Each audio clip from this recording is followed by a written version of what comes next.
오늘은 하나님 나라의 대리 통치자 인간의 창조에 대해서 함께 공부하려고 합니다. 하나님 나라의 대리 통치자 인간의 창조. 동요 가운데 그런 동요 있죠. 당신은 누구십니까? 찬호 어떻게 하죠? 나는 권찬호, 그 이름 아름답구나 하죠. 우리 당신은 누구십니까?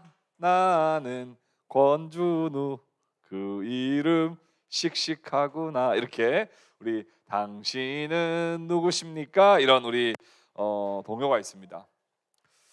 여러분 누구십니까? 여러분들은 누구이십니까? 사람들은 자기 자신을 이해함에 있어 각 사람마다 자존감의 차이가 다 있습니다. 일반적으로 많은 사람들은 어떤 자존감을 가져요? 자신의 학벌이나 사회적 지위나 집안이나 재산 등에 자존감이 달려 있다고 믿습니다. 그래서 재산이 좀 많고 좋은 학벌을 가지고 있는 사람들은 좀 더 당당하게 자기 자신을 소개하는가 하면, 그에 비해 사회적 지위나 업적이 적으면 남들보다 좀 못한 사람인 것처럼 기죽어 있을 때가 참 많습니다. 자기 자신을 그런 잣대로 바르게 이해했다고 할 수 있을까요? 예전에 이런 말을 한 부모들이 있다고 해서 경악을 금치 못했었는데요. 어떤 부모가 그런 이야기를 했다 그러죠. 야, 너 왜 공부 열심히 해야 되는 줄 알아? 수능 1등급에서 3등급은 치킨을 시켜 먹고 4등급부터 6등급까지는 치킨을 튀기고 7등급부터 9등급은 치킨을 배달하는 거야. 너 치킨 시켜 먹고 싶어? 치킨 배달하고 싶어? 이런 말로 자녀를 동기부여하여 자녀가 사회에서 우월한 사람이 되기를 바라는 그런 마음을 이런 말로 전달했다는 이야기를 들었을 때 가슴이 미어지다 못해 가슴이 찢어집니다. 사람이 무슨 소도 아니고 등급을 나누고 몇 가지 기준으로 마치 자기가 다른 사람과 비교하여 더 나은 사람 마냥 그렇게 자기 자신의 존재 가치를 높이려 하는 모습을 보면 참 안타깝습니다. 다시 묻겠습니다. 당신은 누구십니까? 당신은 누구십니까? 아직까지도 내가 누군지를 이야기해야 될 때 있어서 나의 학벌, 나의 직업, 나의 연봉, 우리 가문, 이런 것들을 먼저 생각하여 내가 작동하고 있다면 우리는 바른 정체성을 가지지 못하는 것입니다. 미국의 그랜드 캐년에 가보신 분들이 있으실 텐데요. 저도 꼭 가보고 싶습니다. 세창 이제 갔다 왔어요? 이렇게 하고 있는 사진. 그랜드 캐년에 가면요, 주 하나님 지으신 모든 세계라고 하는 찬양을 안 할 수가 없대요. 저는 그랜드 캐년은 못 가봤지만 아프리카에 사파리를 몇 번 가본 적이 있는데요. 거기 가면 하나님 지으신 그대로 있어요.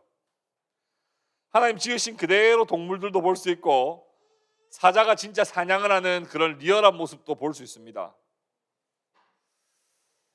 하나님이 지으신 세계를 보자면 참으로 놀라운데, 너무나 아름답고 신비해서 하나님의 창조의 능력을 보자면 찬양하지 않고서는 우리가 견딜 수가 없는데, 창조의 절정은 단연 인간이라는 사실을 여러분 알고 계십니까? 이 세상이 아무리 아름답다고 해도 인간이 바로 하나님의 창조의 절정이라는 사실을 성경은 잘 말씀해주고 있는 거예요. 사랑하는 형제자매 여러분, 여러분들의 자존감은 어디에서 옵니까? 여러분들의 자존감이 여러분들 학벌에서 옵니까? 여러분 직업에서 옵니까? 여러분들의 연봉에서 옵니까? 여러분들이 사는 지역과 아파트에서 옵니까? 여러분 정체성은 거기에는 결코 여러분들이 비할 수 없는 하나님이 우리를 가장 아름답고 존귀하게 창조하셨다고 하는 그 하나님의 창조에서부터 우리의 자존감이 드러나야 한다는 겁니다. 창세기 1장 26절부터 29절까지 우리 말씀을 오늘 우리가 함께 살펴봤는데요. 우리 26절부터 27절까지 말씀만 한 번 더 같이 읽어보겠습니다. 시작. 하나님이 이르시되 우리의 형상을 따라 우리의 모양대로 우리가 사람을 만들고 그들로 바다의 물고기와 하늘의 새와 가축과 온 땅과 땅에 기는 모든 것을 다스리게 하자 하시고 하나님이 자기 형상 곧 하나님의 형상대로 사람을 창조하시되 남자와 여자를 창조하시고 인간은 하나님께서 지극한 사랑으로 지으신 최고의 피조물입니다. 그것을 알 수 있는 것이 바로 하나님은 인간을 지으실 때 하나님의 형상대로 창조하셨다는 거예요. 뿐만 아니라 남자와 여자로 만드신 후에 남녀가 함께 사회를 이루어 삼위 하나님 성부 성자 성령이 서로 교제하며 사랑하듯 남녀가 서로 사랑하여 가정을 이루고 함께 하나님께서 만드신 이 창조 세계를 다스리는 대리 총치자로 세우셨다는 겁니다. 피조물 중에 가장 마지막에 만드신 작품이 바로 인간이에요. 하나님께서 다른 피조물은 뭐뭐가 있으라 하시니 있었어요. 그러니까 말씀으로 명령하신 거죠. 명령형 표현으로 창조하셨는데 인간의 창조는요, 인간은 있으라 이렇게 말씀하시지 아니하시고 하나님 성부 성자 성령께서 우리가 함께 만들자, 그들로 다스리게 하자라고 하는 청류형의 표현을 씁니다. 그냥 있으라 한다고 그냥 있는 게 아니고 우리가 함께 만들자, 우리가 다스리게 하자라고 하는 청류형의 표현을 쓴단 말이에요. 이것은 하나님께서 다른 피조물과는 달리 특별한 목적을 가지고 인간을 만드셨다는 겁니다. 마치 왕이 왕실에서 매우 중요한 자신의 계획을 신하들에게 선포하는 형식과 동일합니다. 그러니까 인간은 특별히 하나님의 어떤 계획을 공유하는 존재로 지음받았어요. 여러분 보통 종한테는요 공유 안 합니다. 종들한테는 내 계획을 공유 안 합니다. 종이 시키는 일만 하든지 센스 있게 해야지. 그러나 가족들에게는 내 계획과 내 생각을 공유하죠. 하나님은 다른 피조물과는 완전히 다르게 인간에게는 자신의 계획을 공유하고 자신의 사역을 함께하는 동력자로 우리를 세우셨다는 거예요. 그래서 인간은 그 사람의 인종과 그 사람의 학업과 학력과 그 사람의 재산과 아무 상관없이 그래서 인간은 존귀한 거예요. 왜요? 인간은 누구나 하나님의 형상으로 지음받았고 하나님의 동력자로 부름을 받았기 때문에 그렇습니다. 27절 말씀에 보면요, 인간을 만드신 부분에 하나님이 창조하셨다는 표현을 3번이나 등장합니다. 3번. 한글 성경에는요 창조하셨다는 말이 2번 등장하지만 히브리어 원어 성경에는 이 바라라고 하는 이 창조하다라고 하는 단어가 3번이나 등장합니다. 3번. 영어 성경에도 보면 created라는 단어가 3번 등장하거든요. 이것은 인간이 결코 스스로 존재하거나 진화된 그런 존재가 아니라 철저히 하나님이 지으시고 하나님이 창조하셨다는 점을 드러내고 있는 것이죠. 뿐만 아니라 하나님이 가장 사랑하시는 소중한 피조물이 바로 인간이라고 하는 사실을 여기서 드러내는 거예요. 다른 피조물 지을 때는 그냥 뭐 있으라 그랬을 뿐이에요. 그러나 인간은요 한 절에만요 3번이나 바라라고 하는 단어가 계속 등장하면서 하나님이 얼마나 지극정성으로 이 인간을 만들어내셨는지를 알 수 있어요. 인간의 참된 자존감과 사명감을 우리는 창세기 1장의 인간 창조의 부분에서 알 수 있습니다. 기억하십시오. 인간은 어떤 존재인가? 인간은 하나님 창조의 정점이며 하이라이트라고 하는 것을 여러분 기억하십시오. 공부 조금 못해도요, 아니 조금 뚱뚱해도요, 아니 조금 못생겨도요, 아니 조금 가난해도요, 인간을 그렇게 함부로 무시하거나 인간을 함부로 하대할 수 있는 그런 존재가 아니라는 거예요. 인간은 하나님이 가장 존귀하게 지으신 창조의 정점이며 하이라이트다. 오늘 첫 번째입니다. 두 번째, 인간은 하나님의 형상이라고 하는 걸 여러분 한 번 더 기억하시기를 바랍니다. 27절에 보면 자기 형상 곧 하나님의 형상대로 창조했다고 말씀하세요. 여러분, 형상이라고 하는 건 어떤 의미일까요? 형상이라고 하는 거는요, 26절, 27절에만 해도 4번이나 등장을 하는데요, 이를 통해서 인간의 가장 중요한 특징이 뭐냐면 하나님의 형상인데, 하나님 형상은 뭐냐? 하나님을 닮았다는 거예요. 근데 그게 무슨 눈, 코, 입이 닮았다는 어떤 그런 개념이 아니라 하나님께서 가지고 있는 그런 속성을 인간이 닮았다는 것인데, 도대체 그게 뭘까 하는 거예요. 26절에 이렇게 돼 있죠. 26절에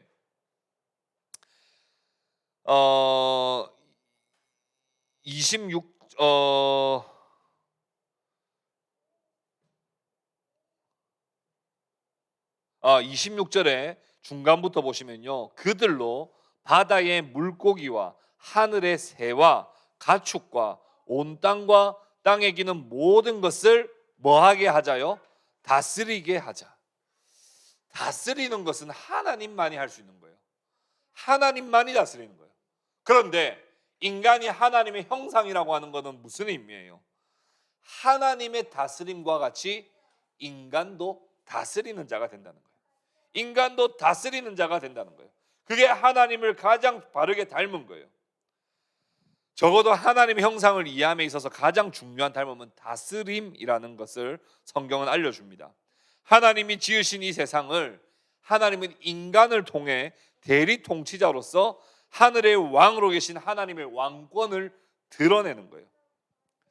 고대 세계에 오직 왕만이 신의 형상으로 인식되었습니다. 고대 세계는요, 왕만, 그래서 왕이 명령하는 건 하늘의 뜻이라고 사람들은 다 믿었던 것이죠. 그래서 하나님이 곧 왕을 통해 다스린다고 믿었기 때문에 그들은 충성했습니다. 이스라엘 백성들이 애굽의 노예로 살 때도 생각해 보면요, 바로 왕은 왕 그 이상이었어요. 바로 왕은 거의 신을 대신하는 자리에 있다고 인식을 했던 거예요. 근데 이스라엘 백성들은 애굽의 노예로 살고 있었거든요. 저분은 왕이야. 하나님, 신을 대신하는 자야. 근데 우리는 종살이하고 있는 노예야. 그런데 창세기가 언제 쓰여졌어요? 종살이하고 있을 때 쓰여졌거든요. 그럴 때 이 창세기 말씀을 모세를 통해 하나님 기록하시고 그 백성들이 이 창세기를 읽었을 때 뭘 깨달을 수 있는 거예요? 와, 나도 왕이구나. 아, 내가 노예가 아니구나. 아, 내가 저 애굽의 노예로 지금까지 살고 있었는데 내가 노예가 아니라 내 정체성은 하나님께서 이 땅에 세우신 하나님의 동력자요, 하나님을 대신하여 다스리는 자구나라고 하는 것을 자기도 깨닫게 되었다는 거예요. 고대 근동 사회에 왕이 다른 나라와 싸워서 이겨서 정복을 하면요, 그 나라의 왕의 동상들을 그 지역에 막 세웁니다. 왜냐하면 이 땅은 이제 이 왕이 다스리는 거라는 거예요. 이 왕이 이 땅을 다스린다라고 하는 의미로 그 땅에다가 동상을 다 놨어요. 그래서 동상이 있는 영역은 다 그 왕이 다스리는 지역이라는 거예요. 지금도 독재자들이 다 그런 식으로 하죠. 지금 독재자들이 그 다스리는 나라들을 보면 그 독재자의 얼굴들이 다 나라에, 온 나라에 붙어 있습니다. 그 얼굴이 붙어 있다는 건 뭐예요? 그 사람이 왕이고 그 사람의 다스림을 받고 있다는 거예요. 자, 그러면 중요한 거예요. 자, 우리 애들은 애들대로 놔두고 잘 들어보세요. 하나님이 왜 인간을 이 땅에 자기의 형상으로 만들어 놓으셨을까? 하나님은 하나님이 자기 백성들을 이 땅에 이렇게 충만하게 하심을 통해서 하나님이 이 땅을 다스리고 계심을 하나님의 형상인 우리를 통하여 나타내 보여주시는 거예요. 마치 김일성의 사진이, 김정일의, 김정은의 사진이 붙어 있는 곳마다 김일성의 통치를 받고 있다라고 하는 것을 나타내 보이듯이 하나님은 인간을 하나님의 형상으로 지으시고 하나님의 형상인 인간들이 이 땅의 충만함을 통하여 하나님이 이 땅을 다스리고 계심을 드러내기를 원하시는 거예요. 여러분들이 어떤 존재인지를 다시 한번 기억하셔야 돼요. 하나님은 여러분 회사에, 여러분들의 지역에, 여러분들이 살아가고 있는 학교에 왜 여러분들을 보내셨냐 하면 내가 그 회사의 주인이다, 내가 그 나라의 주인이다라고 하는 것을 보여주시는데 하나님의 사진으로 보여주시는 게 아니라 여러분들을 통해서 그걸 드러내기를 원하신다. 그래서 우리가 중요한 거예요. 하나님이 인간을 그렇게 중요한 존재로 만드셨지 그냥 하나의 피조물 중에 하나로 만들지 않으셨다는 겁니다. 하나님의 성품과 하나님의 능력을 일부 공유받은 인간은 그분의 뜻에 따라 살고 그분의 뜻을 순종함에 따라서 그분이 이 전 세계를 만드신, 이 우주 만물을 만드신 하나님 아버지시라고 하는 것을 우리의 삶을 통하여 하나님은 드러내기를 원하셔서 하나님 인간을 만드실 때 하나님의 형상으로 만드셨다는 거예요.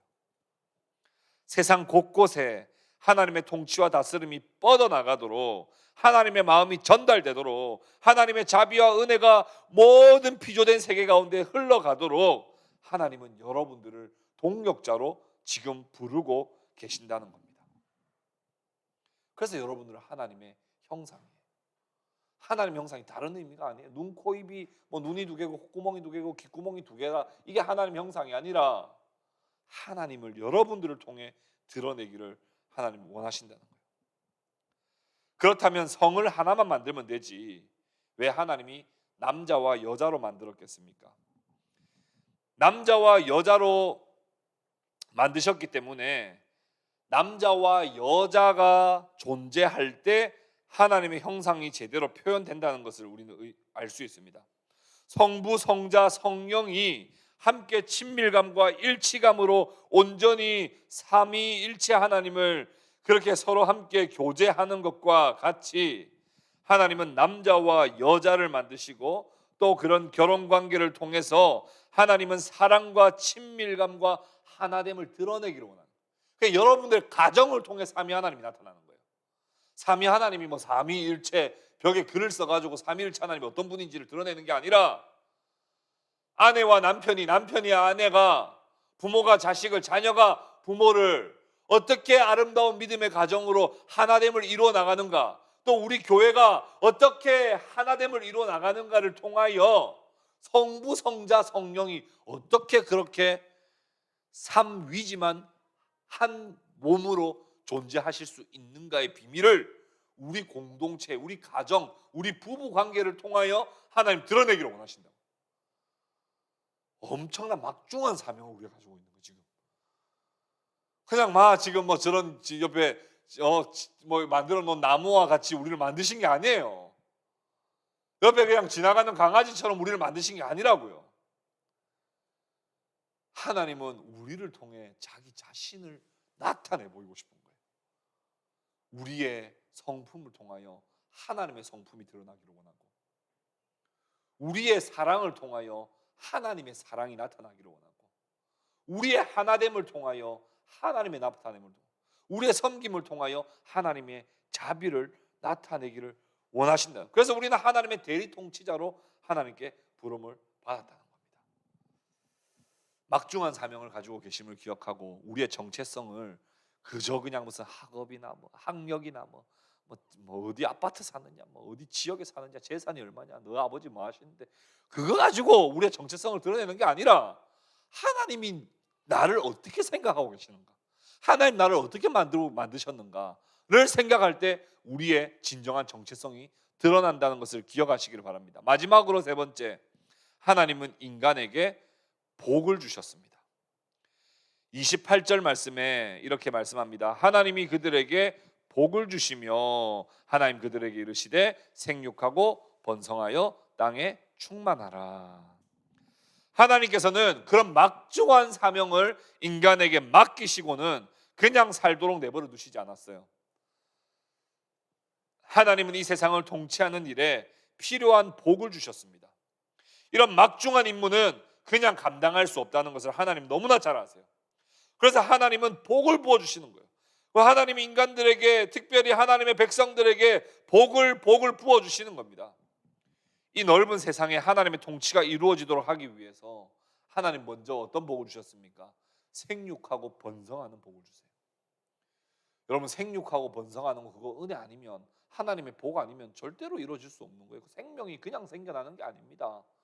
하나님이 자녀도 주시고요, 언약의 자녀들에게 믿음도 전달되게 하시고, 이건 정말 하나님의 은혜와 복 아니면은 그렇게 될 수 없는 거예요. 그래서 하나님은 그저 나 혼자 전 세계를 돌아다니면서 하나님이 복음 전하라고 하신 것이 아니라 내 자녀도 낳고요, 우리 교회 공동체가 또 선교사도 파송하고요, 계속해서 생명을 계속 생육하고 또 번성하고 땅에 충만하게 하시는 그런 복을 통하여 하나님이 우리로 하여금 하나님의 속성을 나타내고 하나님이 어떤 분이신지를 드러내도록 하는 사명을 우리로 하여금 감당하게 하신다는 거예요. 이 복은 범죄한 이후에도 거두지 않으십니다.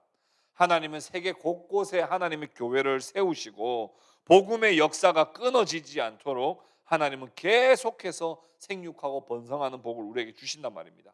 29절에 보면 이렇게 말씀합니다. 하나님이 이르시되 내가 온 지면에 씨 맺는 모든 채소와 씨 가진 열매 맺는 모든 나무를 너희에게 주노니 너희의 먹을 거리가 되리라. 하나님은 굶기고 일시키시는 분 아니에요.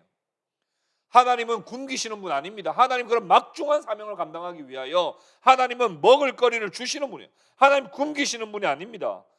우리가 이 땅에서 지금 살아가는 동안에 굶지 않고 살아가는 것, 이거 하나님이 우리를 향하여 사명 감당하라고 주시는 복인 줄을 여러분 믿으시기를 바랍니다.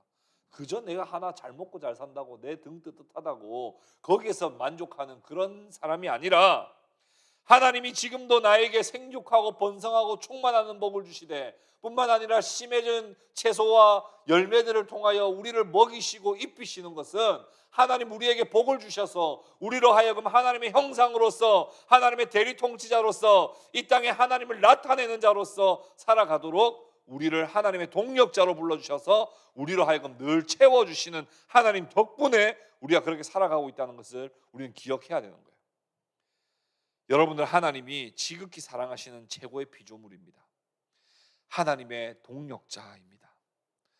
하나님은 인간을 통하여 하나님의 나라를 견고히 세워나가기를 원하셨습니다. 우리 1과에서는 성경의 주제는 하나님 나라라고 배웠고요, 2과는 하나님께서 하나님 나라를 창조하셨다 하는 걸 배웠고요, 오늘은 하나님 나라를 창조하신 그 나라를 다스리는 대리 통치자로 하나님의 형상인 인간을 만드셨다 하는 게 오늘 3과에서 우리가 배우는 겁니다. 그래서 우리는 하나님의 대리 통치자답게, 하나님의 동력자답게 늘 하나님의 뜻을 구하는 자로 살아야 되는 거예요. 하나님 뜻을 구하지 않으면 하나님과 계속 엇박자가 나요. 하나님과 타이밍을 맞추지 않으면 계속 엇박자가 나는 거예요. 하나님께 계속 질문하지 않으면, 하나님의 말씀을 계속 읽지 않으면 엇박자가 나는 거예요. 하나님 의도하신 개념하고 완전 다르게 사는 거예요. 그래서 하나님과 관계가 계속 닫히게 되고 하나님을 경외함이 사라지게 되고, 그러다 보면 이 땅을 다스리는 마귀의 소리에 계속 귀 기울여져요. 왜요? 마귀가 진짜 같거든요. 마귀가 속삭이는 그 유혹이 훨씬 더 달콤하거든요. 그러니까 우리는 우리 정체성을 잃어버리는 거예요. 송두리째 뽑혀버리는 거예요. 하나님 우리를 하나님의 형상으로 이 땅 가운데 가득 충만케 하셨는데 하나님과 관계가 제대로 형성이 안 되니까 계속 마귀의 소리가 들리는 거예요. 그래서 온갖 거짓, 살인, 이기적인 거, 저주하는 거, 비방하는 거, 경쟁하고 이겨내고 쾌락주의. 결국 마귀의 최후는 멸망입니다. 그러니까 잘 보고 따라가야 돼요. 우리를 부르신 분이 누군지 잘 보고 따라. 우리 마트에 딱 갔는데 엄마 딱 보고 안 따라가면 이상한 아주머니 따라가고 있다고요. 정확하게 우리 엄마 손을 잡든지 줄을 매든지 뭐 아니면 딱 정확하게 항상 놓지 말고 따라가야 되는데 아니면 슉 보면. 말씀을 맺겠습니다. 사랑하는 여러분, 여러분들은 성별과 인종과 나이와 외모와 학벌과 직업과 집안과 재산, 그 어떤 것과도 상관없이 모두가 하나님이 존귀하게 만드신 하나님의 형상임을 믿으십니까? 예수님이 우리에게 이런 존귀한 정체성을 되돌려 주시기 위해 십자가에 죽으시고 부활하셨음을 믿으십니까? 다시 한번 묻겠습니다. 당신은 누구십니까? 했을 때 여러분들은 어떻게 반응하시겠습니까? 나는 하나님의 걸작품이며 하나님의 형상으로 지음받은 하나님의 동력자이며 하나님께서 날마다 우리로 하여금 사명만 감당하라고 하시는 것이 아니라 필요한 모든 복을 주시는 그런 하나님의 존귀한 사람임을 기억하시기 바랍니다. 간절히 바라기는 여러분들이 살아가는 삶의 자리에서 하나님의 말씀과 뜻을 따라 살아감으로써 여러분들이 살아가고 있는 그곳이 하나님의 나라가 회복되는 그런 은혜가 있기를 바랍니다. 여러분들이 존재함으로써 그것이 하나님의 다스림이 이루어지고 여러분들이 존재함으로써 하나님이 어떤 분인지가 드러나는 그런 하나님 나라의 회복이 여러분들을 통하여 하나님 이루고자 하신다는 것을 기억하시기를 바랍니다. 내 정체성을 세상에서 찾지 말고 하나님께로부터 내 정체성을 찾아 하나님의 사람으로 살아가는 저와 여러분들이 다 되실 수 있기를 예수님의 이름으로 축복합니다.